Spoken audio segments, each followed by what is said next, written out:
हाय। हर श्रृंगार का वैसे तो एक पेड़ होता है जिसमें बहुत सुंदर ऑरेंज वाइट कलर के फूल निकलते हैं, रात में खिलते हैं, भीनी भीनी खुशबू होती है और ये बहुत सुंदर लगते हैं और शायद ये हम सब ने देखे होंगे। लेकिन मैं आपको एक बात बताने जा रही हूँ कि आप इसको मीडियम साइज पॉट में 10 इंच के 12 इंच के पॉट में रखकर बैल्कनी में, टेरेस में, जहाँ भी रखना चाहो आप इसको रखकर बहुत सारे फूल ले सकते हो।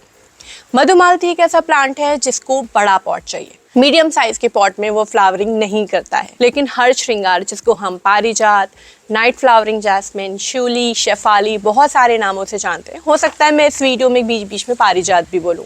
तो इस पौधे को आप मीडियम साइज के पॉट में रखकर बहुत अच्छे से फ्लावरिंग ले सकते हो। इस प्लांट से रिलेटेड जितनी भी इम्पॉर्टेंट इन्फॉर्मेशन है वो सारी मैं आपको बताऊंगी। प्लस मैं ये जो मेरा हर श्रृंगार का प्लांट है इसको मैं करीब 3 साल पहले बहुत ही छोटा सा लाई थी। डे 1 से लेके आज तक मैंने इसकी कैसे कितनी केयर की है, इसको फर्टिलाइज़र देने का तरीका थोड़ा सा अलग है, कैसे इसको घना बनाया है, क्या क्या चैलेंजेस फेस किए हैं, सारी चीज़ें मैं आपको इस वीडियो में बताऊंगी। ये वीडियो बहुत मेहनत से बनाया है और उम्मीद है कि आपको इससे बहुत हेल्प मिलेगी। So let's start.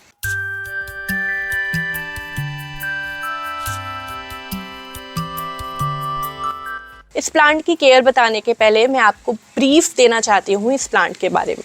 ये एक धार्मिक पौधा है। जैसे तुलसी जी की, शमी जी की पूजा होती है, वैसे ही पारिजात की भी पूजा होती है। सुख समृद्धि लेके आता है ये पौधा और हरि का श्रृंगार इससे होता है। भगवान कृष्ण को भी ये फूल बहुत पसंद है। दूसरी चीज़, ये एक मेडिसिनल प्लांट भी है। अगर नी में पेन है, साटिका की प्रॉब्लम है या फीवर नहीं उतर रहा है तो इसकी पत्तियों से दवाई बनती है। मैं आयुर्वेदिक डॉक्टर नहीं हूँ, लेकिन मेरे घर में लोग इन चीज़ों का इस्तेमाल करते हैं और फ़ायदा भी होता है। दूसरी चीज़, जो इसके फूल है वो नेचुरल फूड कलर का भी काम करते हैं। इनको सुखा के ऑरेंज कलर बनता है जिसको लोग बिरयानी में, चावल में डालते हैं। हर श्रृंगार ऑल ओवर इंडिया लगभग सारे स्टेट्स में पाया जाता है, लेकिन वेस्ट बंगाल में इसका अपना अलग ही ऑरा है और स्पेशली दुर्गा पूजा के टाइम पे इसका अलग ही महत्व होता है। और मुझे ये प्लांट बचपन से बहुत पसंद है। इसकी खुशबू मुझे मिल जाती है तो मैं बहुत खुश हो जाती हूँ। एक अलग ही नॉस्टैल्जिया, एक अलग ही फैंटेसी है। बहुत सारी क्वालिटीज़ के साथ साथ एक बहुत बड़ी क्वालिटी इसकी ये भी है कि ये बहुत ही हार्डी, बहुत ही इजी टू केयर प्लांट है। आप इसको एक बार अपने घर लेके आओ, अगर ये आपके घर पे सेट हो गया तो 100 साल आपके घर पे रहेगा। लेकिन सारे प्लांट्स को आप एक ही तरीके से ट्रीट नहीं कर सकते हो। सारे प्लांट्स का अपना अलग कोई ना कोई बिहेवियर और कोई ना कोई रिक्वायरमेंट ज़रूर होती है। हर श्रृंगार एक टिपिकल गर्मी वाला प्लांट है। फरवरी से लेके सितंबर तक 8 महीने ये बहुत अच्छे से ग्रोथ करता है। नई नई ब्रांचेस निकलती हैं, नई नई पत्तियां निकलती हैं, लेकिन इसमें फूल नहीं आएंगे। फूल इसके सिर्फ और सिर्फ ऑटम सीजन में, मतलब पतझड़ में, स्पेशली सितंबर एंड या अक्टूबर में ही आते हैं। जब तक इसमें कलियां हैं लगभग 2 महीने इसमें फ्लावरिंग होती है। जहाँ पर ठंड पड़ती है, जैसे नॉर्थ इंडिया में ठंड पड़ती है, तो यहाँ पर ये दिसंबर जनवरी थोड़ा सा स्ट्रेस में जाता है। जैसे ही फरवरी आती है आप इसकी फिर से कटिंग कर दो, हार्ड प्रूनिंग करनी है हार्ड प्रूनिंग कर दो, सॉफ्ट प्रूनिंग कर दो। ये प्लांट फिर से ग्रोथ करता है और नेक्स्ट सितंबर तक बहुत अच्छे से ग्रोथ करता है। तो इसकी साइकिल ऐसे ही चलती है। आप इसको कटिंग से लगा सकते हो, बीज से उगा सकते हो। अगर आप कटिंग से लगाना चाहते हो या बीज से उगाना चाहते हो तो बेस्ट टाइम है फरवरी। लेकिन अगर आप इसको नर्सरी से खरीदना चाहते हो तो ये आपको मिलेगा मार्च एंड या अप्रैल में, और वो भी 40-50 रुपए का ही मिलेगा। लेकिन पॉइंट ये आता है कि जब आप इसको नर्सरी से लेने जाओगे तो आपको पता कैसे चलेगा कि ये पारिजात है, क्योंकि इस समय तो इसमें फूल होते नहीं हैं। तो इसकी पहचान कैसे होती है? इसकी पहचान होती है पत्तियों से। इसकी पत्तियों का शेप कुछ इस तरीके से होता है। आगे की तरफ थोड़ी सी नुकीली होती है, शार्प होती है। दूसरी चीज़, ये काफ़ी रफ़ होती हैं। अगर आप इसमें इस तरीके से हाथ रगड़ोगे तो आपके हाथ में चुभेगा। तीसरी चीज़, अगर आप इसको इस तरीके से हाथ में पकड़ोगे तो बहुत ही ड्राइड सा फील होता है, ऐसा लगता है कि सूखी हुई पत्ती है। और चौथी चीज़, इसकी पत्तियों में बहुत शाइन नहीं होती, मतलब मैट फिनिश जैसा होता है। तो आप देखो इन सारी पत्तियों में से पारिजात की पत्ती कितनी अलग दिख रही है।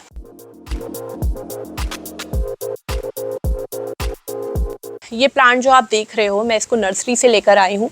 इसको कटिंग से लगाया गया है। आप हर श्रृंगार को जितने बड़े पॉट में रखोगे उतना अच्छा है। आप इसको 12 इंच में रख दो, 16 में रख दो, 18 में रख दो, 21 इंच के पॉट में रख दो।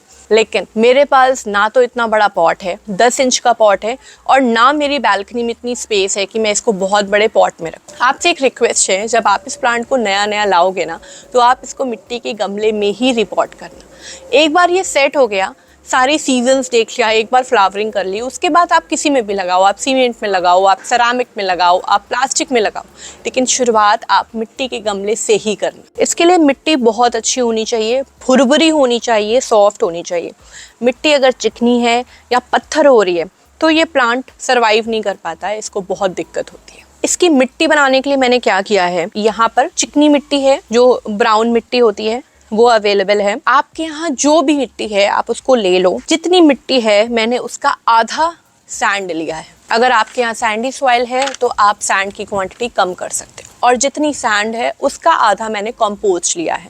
मैं काउडंग कंपोस्ट ले रही हूँ, बेस्ट होता है। अगर आपके पास ये नहीं है, कोई और है, तो आप वो डाल दो। तो सिर्फ 3 चीजें मिलाकर मैंने ये मिट्टी तैयार की है, और ये शिफ्टिंग हमेशा इवनिंग में ही करनी है।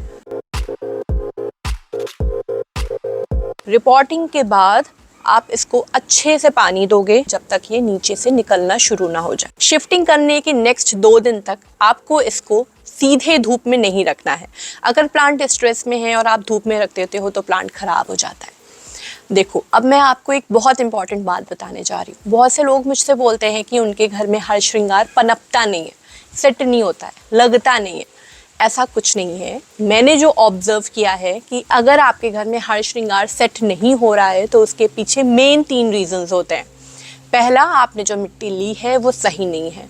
अगर इसकी मिट्टी में पानी रुक रहा है या मिट्टी पत्थर बन रही है तो ये प्लांट सर्वाइव नहीं कर पाता है। दूसरी चीज़, जो आपने पॉट लिया है वो ठीक नहीं है। आप इसको मिट्टी के गमले में ही लगाना। इसमें ओवर वाटरिंग नहीं होती है। अगर कभी पानी ज़्यादा भी चला गया तो जो मिट्टी का गमला होता है ना, वो एक्स्ट्रा पानी को खींच लेता है, वो पोरस होता है। और तीसरी चीज़ कि आपको इसको ओवर वाटरिंग नहीं करनी है, इसमें पानी बहुत सोच समझ के देना है। तो शिफ्टिंग करने के बाद 3 दिन हो चुके हैं, मेरा प्लांट बिल्कुल ठीक है, बिल्कुल भी स्ट्रेस में नहीं है। तो मुझे ये तो पता है कि मेरा प्लांट सेट हो चुका है। अब मैं इसको घना करने की कोशिश करूंगी। मेरे पास कुछ 5-6 महीने हैं। इन 5-6 महीने में मैं इसको इतना घना करूंगी कि जब फ्लावरिंग हो तो बहुत सारी हो।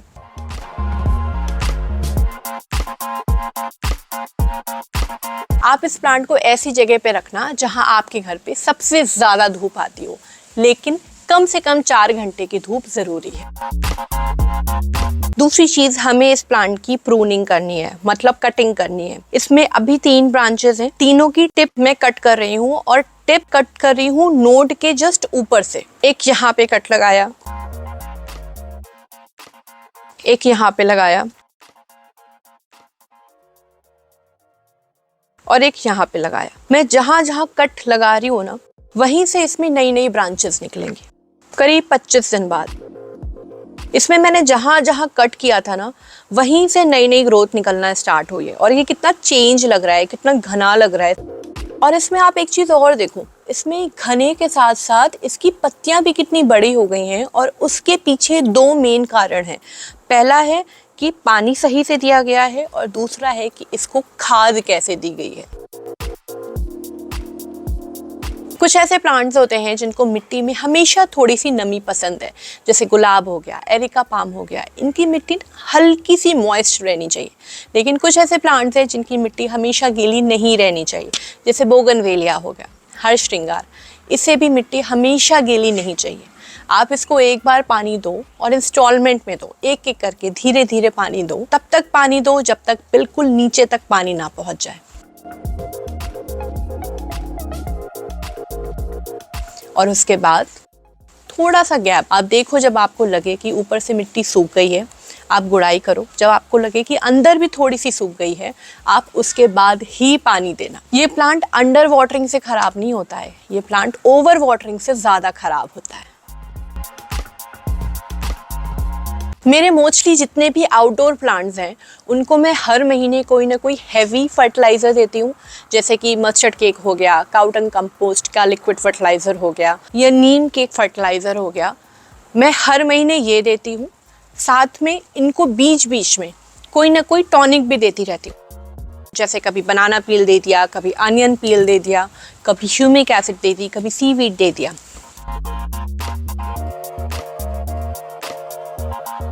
लेकिन हर श्रृंगार को खाद देने का तरीका काफ़ी अलग है। फरवरी टू सितंबर मैं इसमें सिर्फ और सिर्फ काऊ डंक लिक्विड फर्टिलाइज़र देती हूँ। इसको अभी इस टाइम कोई और खाद की बिल्कुल भी ज़रूरत नहीं है। काऊ डंक में लगभग सारे माइक्रो और मैक्रो न्यूट्रिएंट होते हैं और अभी इसको फ्लावरिंग भी नहीं करनी है, तो मैं इसको सिर्फ और सिर्फ काऊ डंक लिक्विड फर्टिलाइज़र हर 25 तारीख को देती हूँ। अगर आपके पास काऊ डंक लिक्विड फर्टिलाइज़र नहीं है तो आप बनाओ, और अगर आप नहीं बना सकते हो तो आप वर्मी कंपोस्ट टी भी दे सकते हो। वर्मी कंपोस्ट टी क्या होती है, कैसे बनती है और ये एक्चुअली उतनी इफेक्टिव है भी या नहीं, मैं ये बताऊंगी आपको नेक्स्ट वीडियो में। प्लस इस वीडियो में मैं एड ऑन एक और फर्टिलाइज़र दिखाऊंगी जो रेडी टू यूज़ है, कोई स्मेल नहीं। जो लोग वर्किंग है, जिनके पास टाइम नहीं है, वो सिंपल इस फर्टिलाइज़र को मिट्टी में डालें और हो गया। नाउ बैक टू हर श्रृंगार। फरवरी टू सितंबर मैं इसमें काऊ डंक लिक्विड फर्टिलाइज़र देती हूँ, लेकिन अक्टूबर, नवंबर, दिसंबर, जनवरी 4 महीने मैं इसमें मस्टर्ड केक लिक्विड फर्टिलाइज़र देती हूँ। साथ में अक्टूबर, नवंबर, दिसंबर 3 महीने मैं इसको बदल बदल के हर 15 डेज़ में कोई ना कोई टॉनिक भी देती रहती हूँ, मतलब माइक्रो न्यूट्रिएंट्स भी देती रहती हूँ। जैसे अनियन पील हो गया, एप्सम सॉल्ट हो गया, बनाना पील हो गया, ये सारी चीज़ें भी देती रहती हूँ, क्योंकि इस समय ये अपने पीक पे होता है। अगर इसको प्रॉपर फर्टिलाइज़र मिलता रहे, प्रॉपर फूड मिलता रहे, तो ये बैक टू बैक बहुत अच्छे से फ्लावरिंग करता है। तो मेरा ये जो प्लांट है जिसको मैं इसी साल लाई हूँ, मुझे इससे इस साल ज़्यादा उम्मीद नहीं थी क्योंकि अभी ये छोटा है। लेकिन दिवाली के नेक्स्ट डे जब मैं लाइट ऑफ करने गई अपनी बालकनी की, तो मुझे इसकी खुशबू आई और फिर मेरी खुशी का ठिकाना ही नहीं रहा। पहले दिन सिर्फ 2 फूल आए थे, ये 2 फूल ही थे, लेकिन मेरे लिए बहुत थे। मैंने इसको व्हाट्सएप स्टेटस में डाला, सबको वीडियो कॉल करके दिखाया। It was an immense pleasure.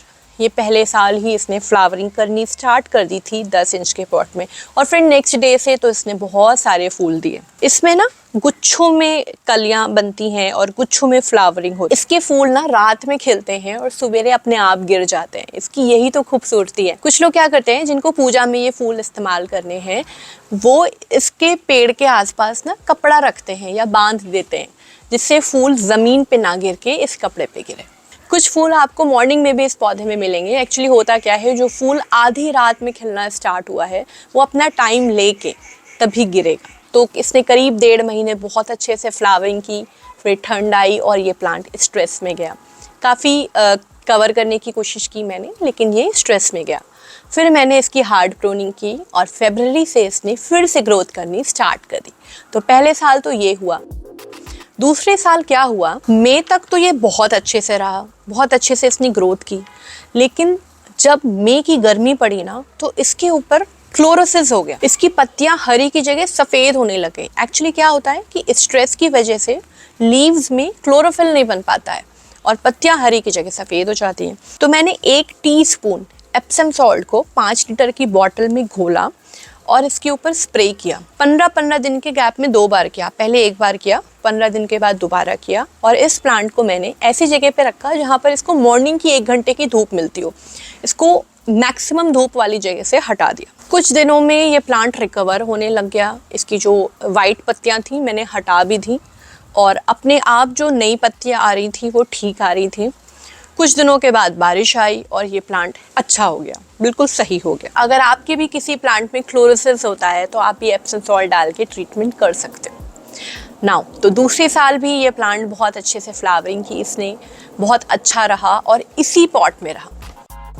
तीसरी साल क्या हुआ, 2.5 साल हो चुके थे, ये प्लांट स्ट्रेस शो करने लग गया। इसकी पत्तियां ना झुकने लग गई। मैंने खाद दिया, पानी सही किया, सब कुछ किया, गुड़ाई की, लेकिन इसकी पत्तियां नॉर्मल नहीं हुई। तो मैं समझ गई कि शायद अब ये टाइम आ गया है कि ये पॉट इसके लिए छोटा हो गया। इसमें नीचे से तो होल से तो रूट्स नहीं निकल रही थी, लेकिन ऊपर मुझे काफ़ी इसमें जड़ें दिख रही थी। तो इस स्टेज पे हमारे पास हमेशा 2 ऑप्शंस होते हैं। पहला कि हम इसको एक बड़े पॉट में शिफ्ट कर दें या हम इसकी रूट प्रूनिंग करें। रूट प्रूनिंग में क्या होता है कि हम प्लांट को निकालते हैं, उसकी जो जड़ें हैं मेन रूट को डिस्टर्ब नहीं करते हैं, जो साइड रूट्स हैं उनको कट करते हैं। उसी पॉट में नई मिट्टी में इस प्लांट को फिर से लगा देते हैं। रूट प्रूनिंग एग्जैक्टली कैसे करनी चाहिए, क्या क्या प्रिकॉशंस लेनी चाहिए, कब करते हैं, ये सारी चीज़ों पे मैं एक वीडियो बना रही हूँ। अब मैंने क्या किया, लकीली मैं एक ऐसी जगह पे शिफ्ट हो चुकी थी जहाँ पर मुझे टेरेस भी मिला था। तो मैंने डिसाइड किया कि मैं हर्ष श्रृंगार को एक बड़े पॉट में टेरेस पे रखूँगी। अब टेरेस में भी मेरे पास क्या क्या ऑप्शंस थे। मिट्टी में 12 इंच से बड़ा पॉट नहीं मिलता है। मैंने सोचा अगर मैं सीमेंट में रखूँगी तो ये काफ़ी भारी हो जाएगा। तो मैंने डिसाइड किया कि मैं प्लास्टिक के 18 इंच के पॉट में हर्ष श्रृंगार को शिफ्ट करूँगी। लेकिन उसके पहले मैंने कुछ चेंजेस किए हैं, वो मैं आपको दिखाती हूँ। पहले तो मैंने इस प्लास्टिक के पॉट में बहुत सारे होल्स किए क्योंकि मैं नहीं चाहती थी कि पानी बिल्कुल भी रुके।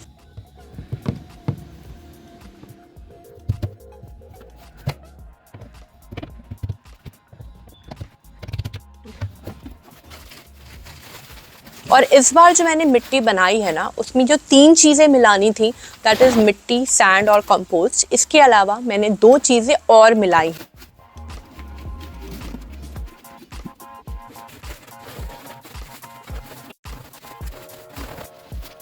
थोड़ी सी मैंने फंगीसाइड ली है। प्लास्टिक के पॉट में कितना भी हो ना कभी ओवर वाटरिंग हो जाती है, स्पेशली बारिश के टाइम पे। तो फंगस ना लगे, रूट्स ना खराब हो, इसलिए मैं फंगीसाइड डाल रही हूँ। ये आपको देखने में ज़्यादा लग रही है, ये बिल्कुल भी ज़्यादा नहीं है, ये 1 टेबल स्पून भी नहीं है। और मैंने जितनी कंपोस्ट ली है उसका आधा मैंने इसमें कोकोपीट डाला है। अब चूंकि जब टेरेस में गार्डनिंग होगी ना, हो सकता है कि कभी ऐसी सिचुएशन आए जिसमें मैं पानी डालना भूल जाऊं या बहुत ज़्यादा गर्मी पड़ेगी। जो कोकोपीट है ना, वो मॉइस्चर को मेंटेन रखती है। जो ये मिट्टी बनाई है ना, वो इंस्टॉलमेंट में बनाई है, मतलब एक साथ बहुत सारी मिट्टी बनाने में ना अच्छे से मिक्स नहीं हो पाता है। तो मैं इंस्टॉलमेंट में मिट्टी बना रही हूँ।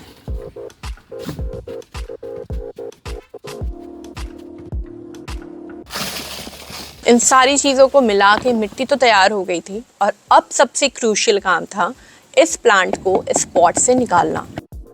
मैं चाहती थी कि ये पॉट भी ना टूटे और ये प्लांट भी ख़राब ना हो, तो धीरे धीरे करके मैं टैप कर रही थी। आप इस तरीके से अगर प्लांट को निकालोगे ना तो 99% है कि सक्सेस होता है।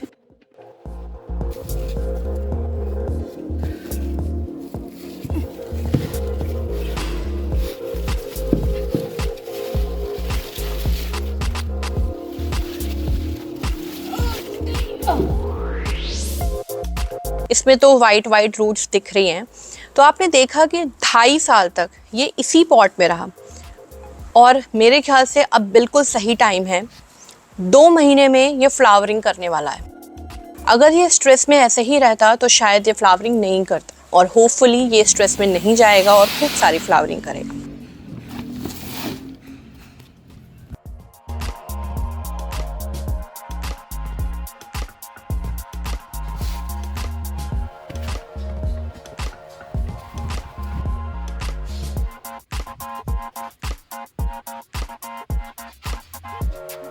बारिश के मौसम में ये बहुत एंजॉय कर रहा है, बहुत खुश है टेरेस में। इसको बहुत सारे फ्रेंड्स मिल गए हैं इसके।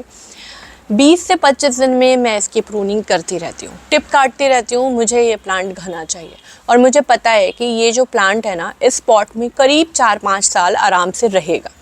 फिर अक्टूबर आया और इसने भर भर के फ्लावरिंग की, मतलब इतने फूल दिए पूछो मत।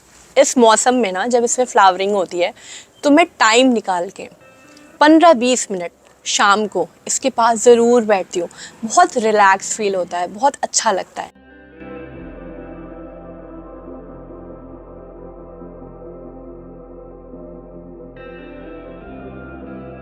और दूसरी चीज़ की अर्ली मॉर्निंग जल्दी से उठ के मैं आकर देखती हूँ। जो फूल इसके गिरे हुए हैं ना, बहुत ही डिवाइन, बहुत ही अलौकिक फीलिंग देते हैं, बहुत अच्छे लगते हैं ये। और मेन मानने वाली बात ये है कि तीसरे साल ये ओपन टेरेस पे रहा। मैं विंटर्स में बहुत ज़्यादा केयर नहीं कर पाई, मैंने कवर भी नहीं किया। मैंने कहा जो होगा देखा जाएगा। ये प्लांट एज सच स्ट्रेस पे नहीं गया। ठंड में, दैट इज़ जनवरी में, मैंने सिर्फ मस्टर्ड केक दिया, कोई टॉनिक नहीं दिया। और इस प्लांट की एज सच कोई भी केयर नहीं की, ना इसमें प्रूनिंग की, कुछ नहीं किया। लेकिन हाँ, इस बार इसमें सीड पॉट्स आए। इसके जो सीड पॉट दिख रहे हैं ना, इसके अंदर बीज है पारिजात के। तो मैं क्या कर रही थी कि इसको कट करती जा रही थी। अगर पूरे प्लांट में बीज ही बीज हो जाएंगे ना तो ये प्लांट स्ट्रेस में चला जाता है। जैसे ही फरवरी आई, मैंने इस बार तो हार्ड प्रूनिंग नहीं की क्योंकि प्लांट ठीक है, मैंने लाइट प्रूनिंग की। जो पत्तियां थोड़ी ड्राई हो गई थी ठंड की वजह से, उनको साफ किया।